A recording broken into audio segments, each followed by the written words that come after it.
Hello, and welcome to Ms. Behavior, the podcast for college student conduct professionals. I'm Colette. And I'm Kurt.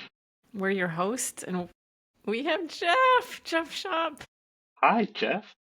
Jeff, we Hey. usually let people introduce themselves. Some folks want to be anonymous. Some people are fully out there. So tell the world what you would want them to know about you. Golly, I didn't know that anonymous was an option. That's kind of actually everything. Horse is out Like of the maybe- barn now. Okay, I could have put some kind of mask on or You could. Like- we could beep your name out. fuzzy my face somehow. Yeah. So I've been around. I realized, so this is my 42nd year in some kind of capacity, all really housing related. But weirdly, at one of my institutions, even though it was a office of residence life, we really were more conduct than we were residence life. We did RA training and that kind of thing. But yeah, I'm a Midwesterner. I'll just say native Hoosier. So been around, and my staff kind of jokes that there's only 4 degrees of separation in Indiana. I know somebody who knows you who knows them. Well, we've invited you on for our special Halloween episode. Because Go ahead. I'm sorry. yeah, Kurt, what are you wearing today? I thought it was the winter solstice episode. So, yeah. Fail. It's very festive. Thank you. Thank you. It's very comfortable, too. Really, Halloween Yeah. can be anything you want. Yeah. I'm dressed up as a different holiday. Mm-hmm. And we had a debate today about what color is my sweater. Like, so my staff, I think that it has a tinge of green. So I have a green shirt with it. And my staff says, no, you're apparently not knowing until you're in your 60s that you're colorblind. There is no green in your sweater. And I'm like, no, I think I'm just confused. I would say like a heathered oatmeal. Yes. I heard oatmeal before, but I Mhm. don't like oatmeal. So I've not adopted that. How about gruel? Is that better? I love gruel. It's Heather- a nice Heather- porridge color. Right. That sounds like a Bath and Body Works scent. Heathered gruel. Well, we are on a student conduct podcast. I've actually talked about gruel in a hearing before. Do What? It's tell. kind of like, oh yeah, it's kind of a hazing thing. And so Was it people with had Oliver Twist? Was that? they had made them drink out of like a chalice of kind of a mixture of stuff that they called gruel. And I don't even want to remember what all was in there, but it was disgusting making new members drink the gruel. You inspired the Halloween theme, Jeff, because you wrote to us and said that you would love to talk about parents or maybe things that you Wow. wish you could have said to parents that perhaps you couldn't at the time. Do you remember this? Yeah, like that their child is spawn of Satan, and you know,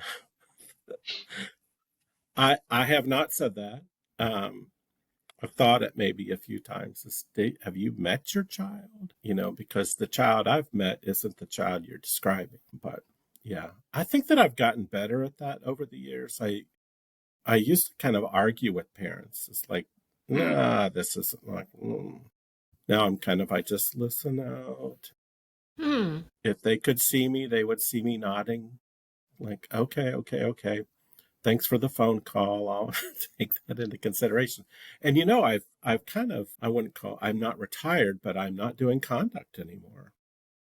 So I get to talk about parents about other things, but not about conduct. But for years and years, it was oftentimes after the whole process was over, I would hear from the parent, sometimes grandparent, all kinds of things. But yeah, it's fascinating. And I'm assuming that both of you have heard from parents after you've had a case and you're thinking, this isn't the case that I just heard. I mean, they're telling me behaviors that wasn't what we talked about. Hmm. I think the heartbreaking ones were where the student had actually been brave and told the truth and took responsibility and was reflective. And then 10 minutes later, the phone rings and the parent is telling them all of that is garbage and you've been victimized by this process. And I felt like it deprived the student of a really great conversation and opportunity. I've definitely had that experience of, the student telling me one completely different thing and the parent coming with a different story. But I think my favorite was I had a parent call me. It was right after the letter went out. So I didn't hear from the student, I heard from the parent. And they were adamant that their child could not have participated in that behavior because they were in the Boy Scouts and they had once saved the eyesight of a small child. And I had a piece of FERPA documentation on file. So I said I was able to say to her, be that as it may, I do have footage of your child peeing on a statue in the quad. So the two things are not mutually exclusive. I think I've worked at the other one that I always laugh at parents. You're kind of reminding me of like public urination, but I think at my current institution and at my previous institution, both of them, there was a lot of nudity and there were always some kind of a run and oftentimes around finals. So they would run um, like literally through the student union and through, there was a fountain, and then they were supposed to get back in their hall. Now, the place that I worked at had very interesting kind of dynamics between one hall and another. And so almost every other year or so, the other hall would learn when the naked run was going to happen, and they had a special name for it. And they would block the other doors so that these guys would try to run out the other side and the doors would be blocked. And then they were all there and naked and they couldn't get out. And then they would try to turn around. And by that time, there was, of course, a crowd coming. And so that happens. Now, here, my current institution, which shall go nameless, there's a big rock, oddly, right in front of the church. And so people make a little naked run over to the rock and then back to their place of residence. And I've had a few times where parents over the years, someone's get confronted because of their running around naked. And this is just seen as like, hey, That's so interesting. I don't work at a residential campus, so we have far less nudity, on a day-to-day basis. at least It's amongst the students. approaching 0%, I think. No, I do remember being in college way back when, and I remember streakers. I guess I didn't think that kind of thing still happened. It was like some kind of like fever dream that I had made up. The place I went to grad school, there was a residence hall called McCune Hall, and their tradition was to go on the McCune moon. And I think you're right, Jeff. I think it was during final, maybe the first night of finals, and they would run around to each of the other residence halls. So everybody would be waiting at their windows, and the McCune residents would line up moon. And then there was a group of new graduate students in the student affairs program that were outraged by this. And I think at the time I was like, oh, what's the big deal? And I still, now I'm wondering, where do I stand on this? It was consensual as far as Hmm. it looked. If it's in the middle of the night, if it's going to be in the middle of the day and we've got like admissions tourists running around, I might be not pleased. But yeah, I do. Now, as someone, and again, not, I don't do this here, but at my previous institution, I also had access to camera. So I used to say to students once in a while, if you're going to run around naked, you at least better cover your face because people are going to be able to know who you are from the cameras. So yeah, it's a little embarrassing. And what was their reaction to that? Are we in a post-caring generation now where, like, whatever? I think a little bit of that. I mean, I think that there probably was a little bit of liquid courage Hmm. with most of these runs. I think that most people are kind of proud enough of their bodies to run around naked anymore. I don't know. For them. Yeah, I used to kind of just go like, I don't need to see your face. And they used to kind of look at me odd, like you're trying to tell me how to get away with this. And I was like, well, yes and no. I'm not encouraging you to do it, but I'm also encouraging you that I don't need to see your face. I don't need to see the rest of you either. That's interesting. In the last year, so now I work virtually and I do kind of cases over Zoom, and I get the highest cases and the lowest. So RAs just came through and did room inspections. And so I have these cases where the RAs stumbled upon all kinds, drugs, alcohol. And I have a question I always ask about judgment. Like, Should I be a little bit more worried about your judgment than I am about the can of beer that you left sitting right out in the open? Hmm. And I wonder now if they think I'm telling them, just hide it better, y'all. Well, I've said that oftentimes, and I don't know. Again, I don't know if this is appropriate in a conduct hearing, but I mean, I went to a school where it was a dry campus; you couldn't have any alcohol. But I certainly was at a lot of parties where there were alcohol, and I was never confronted as an Hmm. undergrad because we were sneaky. And there are Hmm. times that Yeah. I've wanted to say to students, can't you at least be a little bit more sneaky about this? Right. Because probably lots of people had the same things in their room.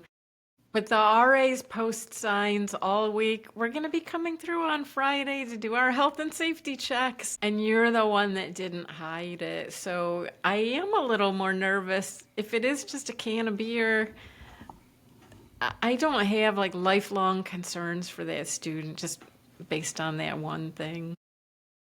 I Right. think for me, I always fell back on like a student saying, everybody drinks. Why did I get called into the office? And for me, it was always you did something that drew additional attention to yourself. I don't know what was going on the rest of campus, but I know that you were throwing up in a bush and somebody was concerned about you and submitted a report. So that's why you're here. So I think leaning into the whole like we're concerned about your judgment is it's very valid.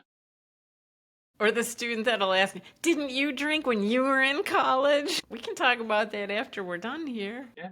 And look Happy what to. happened to me. I have to talk to you now.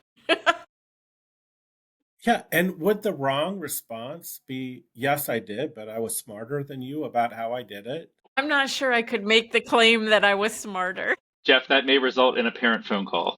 No, yeah, I think it would. Yeah, unfortunately, I do have these inside voices. Most of the time, I don't pay attention to them, but you know, So somebody asked in a meeting today, what are you all doing to get ready for Halloween costumes? And I didn't want to even talk about it. It's like there are the schools that do a whole campaign about what you can wear or not wear. And Oh, I've worked with people where they're like, 4 simple rules to your costumes. And it just felt like infantilizing. But at the same time, then we did have some really offensive stuff. somebody ruined it for everybody. Yeah. And now there's a poster campaign, and the people that need it probably aren't paying attention. Where do you all weigh in on the police in costumes? I think we just tell people that they have to show their face now.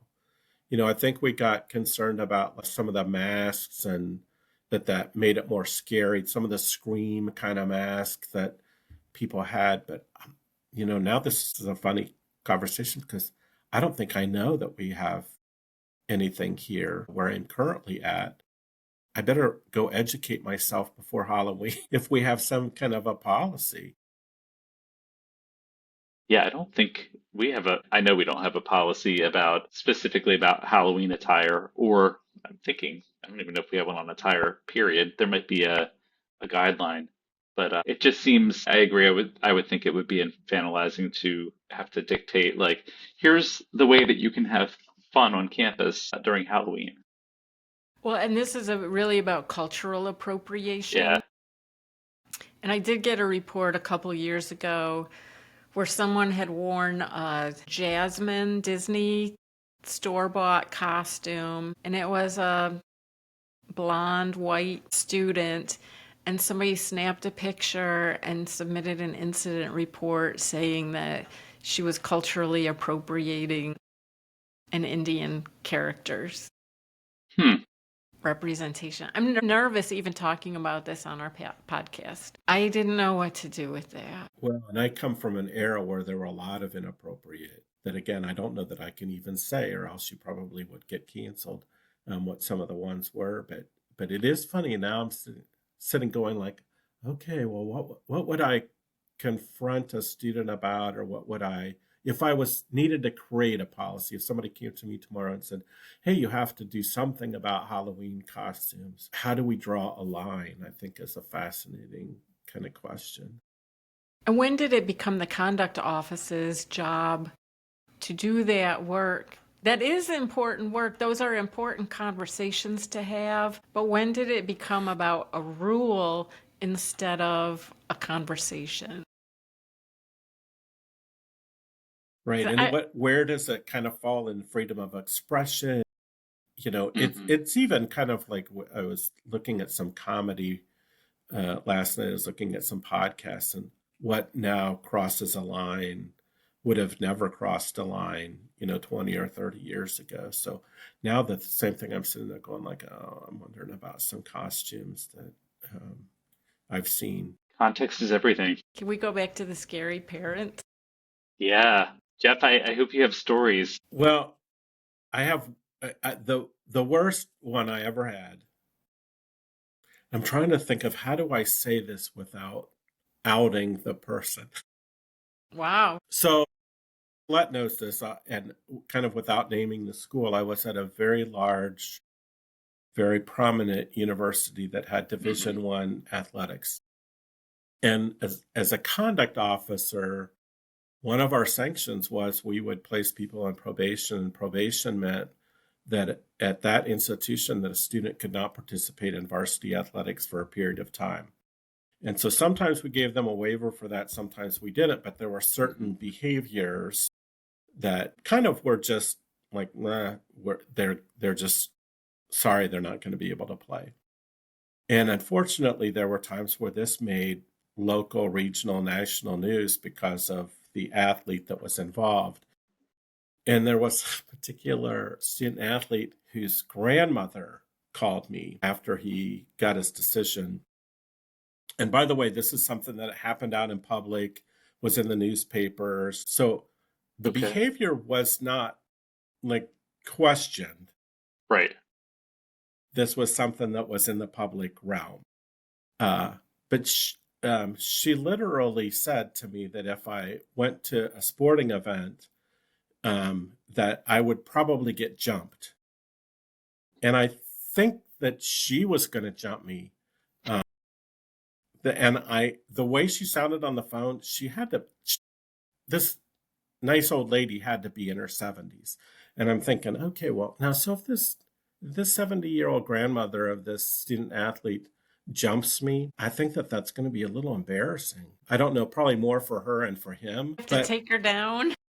I did. So I actually, and the funny thing is the student kind of understood that was this what the sanction was going to be, and he was disappointed, but he wasn't that upset, I would just say. And so I ended up calling him back in and saying, "Hey, you got to get your grandma to quit calling me." She called me like 3 different times, and he said, "What do you mean, get my grandma to quit calling you?" And I was like, "She's called me a number of times now." Wow. That's, I think, the worst thing is being threatened by somebody who I was assuming was like in her 70s was going to take me out. That's crazy. We're seeing more and more students with the onset of mental health stuff at a young age, but then you meet parents and you know where that's coming from.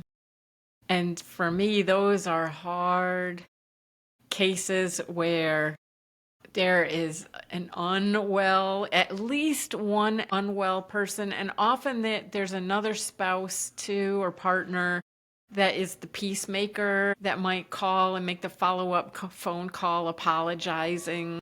for the crazy behavior you just experienced, but then having to make decisions about leaves of absence or suspensions where you know what you're sending a student home to. I think that changed for me over the years of like truly scary parents. And I don't know if either of you have witnessed that. I'll let Jeff go. Well, I've had some parents who have actually called and been intoxicated. Um, Wow. and I don't know how you have that conversation. There have been a few times, and I think we've all probably had parents that were highly inappropriate, as well as like the couple I had that were intoxicated.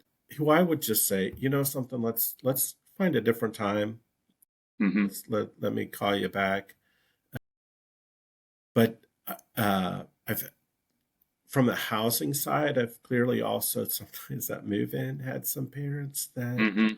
especially during at COVID, with the whole mask wearing and some of the conversations we had to have with students about not wearing their mask or not socially distancing and those kinds of things. But I literally had parents who would call me and scream at me on the phone about, kind of the hoax that COVID was, and, how dare we, send a warning letter to their child about not wearing a mask in public when masks don't do anything. But the one parent that I'm remembering very clearly also was kind of getting in my physical space at move in, and I just kind of like, I think it's time to walk away. A parent who's screaming at me, and I thought, this student is going to be interesting, and we had a lot of interactions with them with not wearing their mask.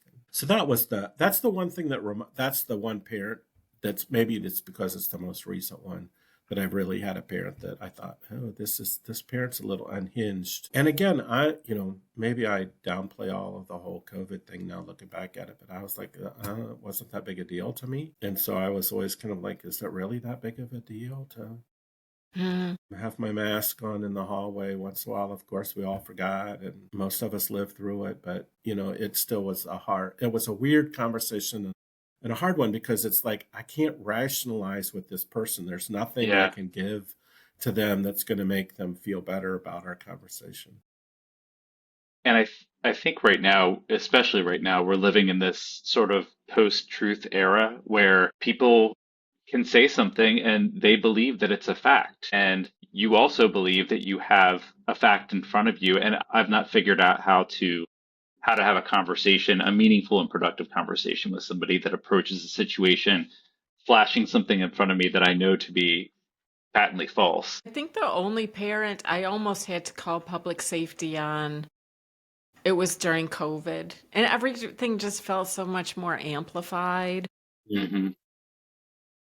We had been preparing all summer, all summer. Don't show up unless you're going to wear your mask. And don't even think about having a party where people will take their masks off and all be in a room together.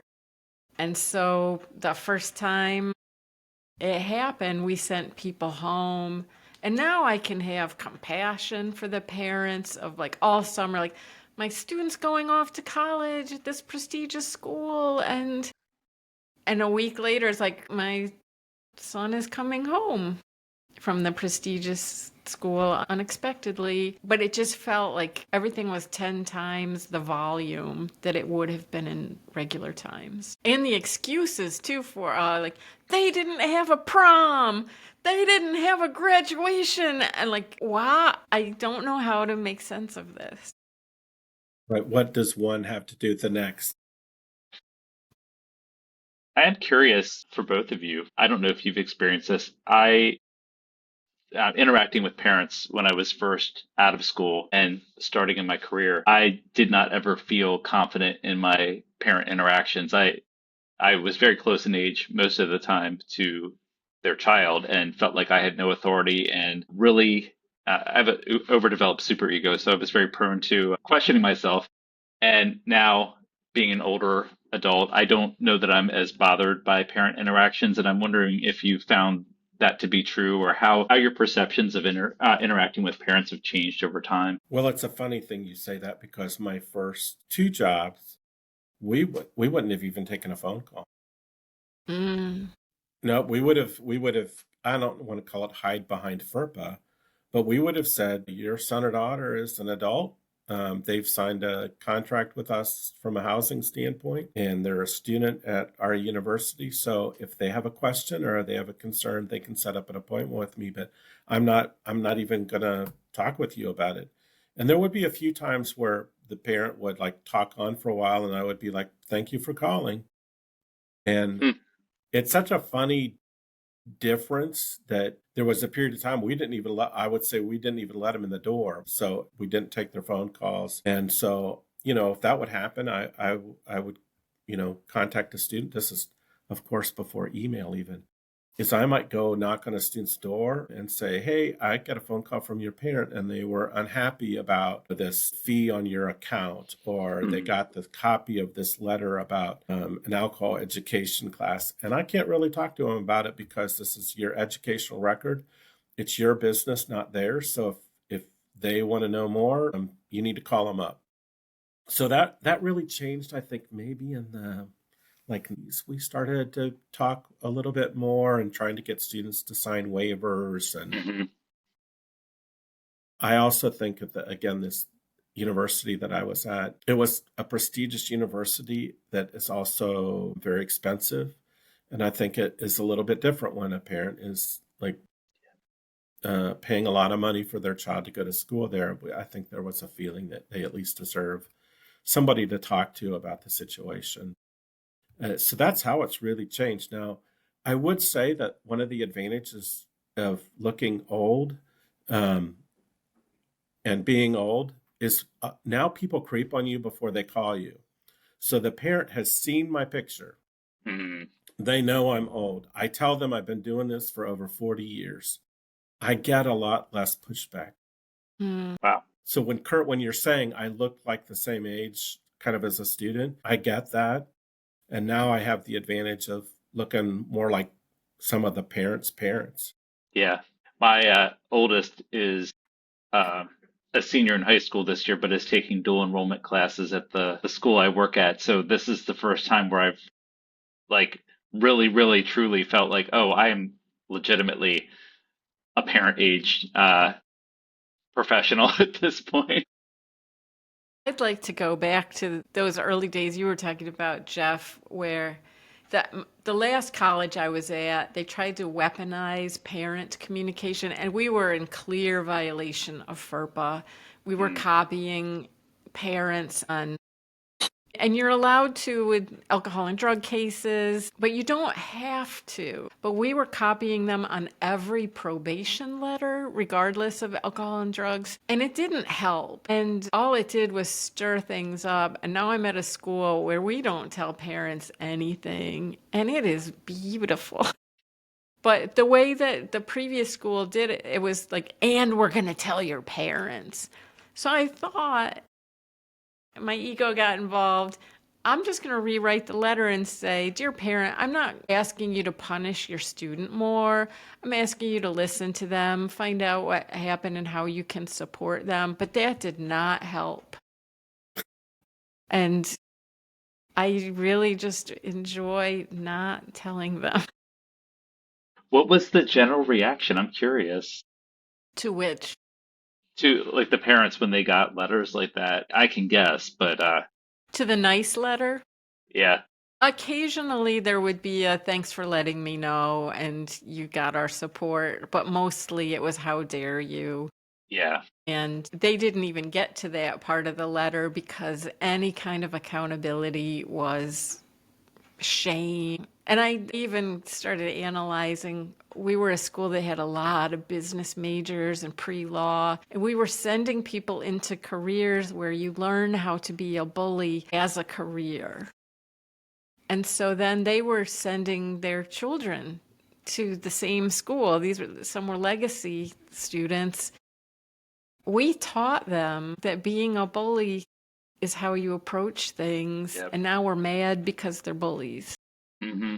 I was wondering if it was a generational thing also, because I think about when I was in college, if I had had a letter sent home to my parents, they in no universe would have sided with me. And I was a good kid, but I think they would have just trusted that I had done something wrong and I would have heard about it. And I don't know if that's true now. Hmm. Well, and as a first gen, I'm pretty sure that my parents would have said, "We can't help you. Like, you go figure it out yourself because what are we going to do about it if we get this letter?" Now, Colette, my last institution, we sent letters for alcohol or other drugs if it was a serious alcohol, is what it would be considered. But it was more of a, hey, son or daughter has been involved with this an incident. We didn't even name the incident. And based on, FERPA, we are notifying you. And then it gave them two like websites to go to about how to talk to your child about alcohol and or other drugs.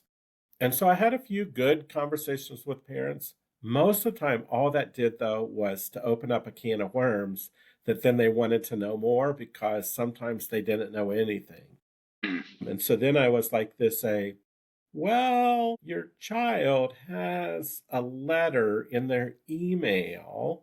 Why don't you ask them for their letter? And that was always the way I kind of tried to dance around it. And said, The and FERPA once in a while dance. they'd say, "Yeah, I've read the letter." I'd be like, "Okay, well, so I don't know what else to say." I did like when I worked at the Rochester Institute of Technology, we had a stack of our business cards.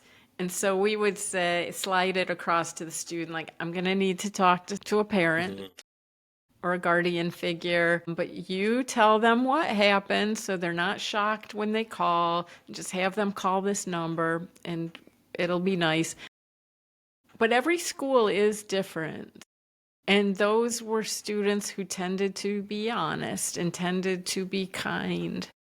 And their parents were the same. And I do think institution draws different students and parents because that did not work. When I suggested it at the next school, they're like, no, don't make us talk to parents on the phone.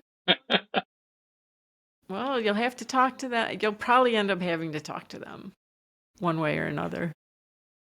Yeah, it is, and I think each school has a little bit of a different culture with parents and even how we talk to students. So, for example, um, the main institution where I did conduct for 24 years, we talked with the student and then we had them do their own written statement that said, tell me about what happened, tell me Mm. about um, how you think and feel about what happened. Number three, what do you think should happen as a result? And I was amazed. I went into this job going like, I'm going to get a lot of BS from students and these kind of written statements. And I was amazed at the most of the time, the amount of reflection.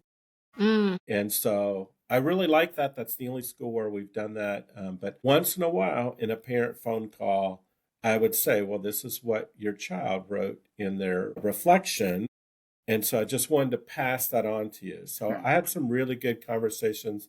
Weirdly, I had a really odd conversation with a set of parents, and I actually still have I have their picture on my mantle at home. It's kind of a sad story. I don't know if I should even go into this parent story, but when they read their son's letter and then in our conversation, the parents had come and were in my office. And there were some tears. And so we had a fascinating conversation. And these are people that I actually then formed a more personal relationship with. I'll just tell you the Wow. little side story. That's okay. Yeah. Go off on a tangent. So the parents come in and say, our son is sitting in jail. We're going to go try to bond him out. And we know because you've dealt with our other sons that he's going to have to come and see you. And so we think that he's in a bad living situation. And we are coming to you now before we go get him out of jail to see if we can change his living situation. We know there's going to be some kind of conduct and there's going to be some kind of consequences. Okay. And so the mother says to me, we know that this is kind of some behavior because I've been diagnosed with pancreatic cancer. And this is his way of like responding. This is not him. Right. We had a great conversation. There were actually some really incredible things said. So this had to be in 2007. 2008, my mother is diagnosed with pancreatic cancer. So when they come to move, and that's over the summertime, when they come to move him back in, I run into the parents and I say, hey, can I talk to you because my mom has been diagnosed? So they would come on home football weekends and see their son. They were from relatively close by. And so we just formed a friendship over the years. And you'll enjoy this as once he turned 21, we went and had a beer together at one of the taverns in the town. And so we have a great picture of the boys who had all been to see me Oh my and mom and gosh. dad and having a beer together. That's in a awesome. healthy way. That's a parent kind of thing, that a story that wasn't scary. And sadly, she's also passed away now. But I do keep in touch a little bit with the dad through social media. But yeah, so some of the things you just never know with a parent what you're gonna get. Hmm. You're reminding me too of remembering that the student is their own person, because their their parents' behavior might not be representative of the students, and vice versa. That you can't make any assumptions. Great That is a point. great story. It's a sad story, but the funny thing is that I look at their picture often and go like, I have thought recently, I need to reach out to this student again someday. I'm sure that I can find him. He has a relatively common name, but not that common. I'm sure I can find him. I'm curious as to what he's done Yeah. in his life. So just, I know his dad runs a nonprofit still, and I keep in touch a little bit. I like that you had met with the older siblings, and then the parents knew what they were getting, that there was somebody that was caring on the other end. They used to apparently joke about me at Thanksgiving dinner. Students have all kinds of names. For some reason, over the years, especially as I got a little older, people more like called me Mr. Jeff. Now, I don't know what that's about. I don't know if that's like respectful or disrespectful or just an age thing, but they came into my office late and I went to introduce myself. No, we know who you are. I won't say the names, but the two older boys have talked about you multiple times. So over the years. You were infamous at Thanksgiving, no less. Yes. They had a daughter that also went to school and never got into trouble. And I didn't even know they had a daughter that had gone to school there. Many gender dynamic things to talk about. So That's right. That's right. we didn't ask Jeff if he ever got in trouble as a I know. student. I've almost given up because everybody just says that they were a rule follower. Jeff, do you have a good story of getting in trouble? I did get into trouble, but kind of like it was this. So I never actually applied to be an RA, but I worked the summer conference staff. And so like with a week to go before my senior year, somebody quit, an RA quit. And so I was a little school director of residence life, says to me, would you be an RA? And I was like, sure. So I had broken some rules, but not gotten caught. Actually, yeah, there was a couple of times when we were drinking in a room. I won't go into too many details, like that. I didn't realize the punch that we were drinking had as much alcohol in it. And I'm one of those kids that people help me to the bathroom. And I'm like, why can't I walk? Um, we're sitting on a floor around a circle playing cards. In those days, we were playing euchre. And, I'm kind of like, wait a second, my legs don't work. But what I got in trouble for was I'm a gambler, by the way. So Colette knows I just got back from Vegas. I had a little poker game as an RA. And Oh, somebody complained about my little poker game. And it was like penny, dime, nickel. Like probably the most anybody ever lost was maybe $5. But somebody complained to the director of Residence Life, and I should have gotten written up. But instead, he pulled me in. He said, are you have a little poker game going? I'm like, just a couple off us. He's like, that's a violation of the code of conduct. I'm like, really? It's like, yeah. So I stopped after that. But that's the worst thing. And I never had to go through the process. And I kind of got my hand slapped. I don't even remember. I don't think I got any kind of like formal discipline. So sounds like it was a sore loser who lost their soda money. yeah, it could have been. Yeah, and in those days, the soda would have cost a quarter. I think you could have gotten a soda out of the Like pop a machine for whole a month. quarter. Yeah, Or right. maybe it was somebody that you didn't invite. It could be anybody. Mm. Well, I know who it was. Oh, you did? Yeah, Okay. can we name names here? I was just going to say, do you want to name their name? Yeah, We're not encouraging doxing of anyone, but that's very disappointing. Well, so if Kevin Yowsey's listening, Kevin was one of the main players. And to this, I think I have his stuff somewhere. He was a player. He wasn't who turned us in. but I think it was his roommate who turned us in, who wanted to play but never got invited. He wasn't as cool as we are. If you haven't already been able to tell, I was, such a cool person. But this guy didn't make our cool cut, I think. And I believe it was Kevin's roommate, who I will not name Grady as the roommate's name. But that's what I kind of guess. Although I don't think Larry ever told me who turned us in. I think we're going to have to bring Kevin in for a conversation or a Interrogation.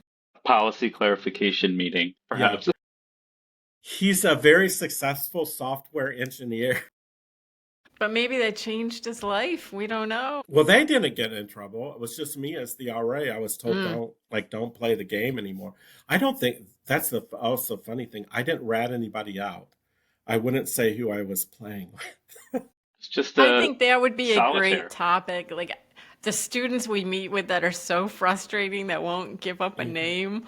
But one of the times I got in trouble, I would never have given a name up. No. I would have rolled so fast. I would have buckled. I had that super ego. I would have been like, nope, I got to tell. I got to snitch. Jeff did it. It was all Jeff. It was him and Kevin Yowzy. And his cards. Right. Oh, my God. Oh, man. I know we're short on time, but I have to ask Jeff, what was 1990s Colette like? Because I only knew 2000s forward Colette, so I'm curious. Colette as a young professional in several words. Colette was kind of like a rebel. All director. I thought you were just going to say I was shy and insecure and just trying to find my way. I like rebel. No. Yeah, I do think so. And I don't know how many years has it been since I've actually seen you? Like late 90s, early 2000s? Probably, maybe? Yeah. Like at an at Sherry's ACPA? wedding. How long ago would that be, though? 2000. Okay. Well, the other thing, too, that I remember, and Colette's, I think, one of those people that back in the day, I used to a lot of times go to both NASPA and ACPA to recruit candidates to the office. And so I also remember that those were fun times to just go to dinner and have a few drinks. And you just never know. And I can remember with Colette, I always thought she had some kind of eclectic friends. And that so some of the friends of friends are some of the most fun at conferences. Like you're hanging around, having a few drinks, and then you're kind of like, well, what are you guys doing tomorrow? I'm supposed to see these people, but you guys are kind of more interesting in what your conversations are. So I always thought that Colette had good friends and good conversation. And Kurt is a great example of that. Yeah. I can concur because I have been to many a karaoke with Colette, and I think Jeff and I did karaoke. I think we sang "Da Do Run Run" together at some regional conference. That's funny. Yeah. I think we might have done that, and I think we might have, I hate to say this, but we might have sang "You Light Up My Life." My God. I think that might have been after 2 or 3 glasses of wine. Oh my Lordy. You don't think so? I don't know, because I'm not a drinker, and I would have hopefully erased that from my memory on my own. Well, so maybe not 2 or 3 glasses of wine for you. Maybe it was like 6 for me. Well, I'm always up for being the fool. You light up my life, good Lord.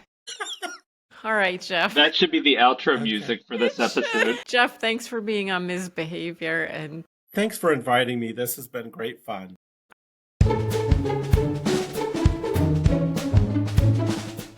Misbehavior is written and produced by Colette Shaw and Kurt Doan. Theme music was written and performed by Kevin MacLeod from Incompetech.com. You can contact Misbehavior at misbehaviorcollege@gmail.com. That's msbehaviorcollege@gmail.com.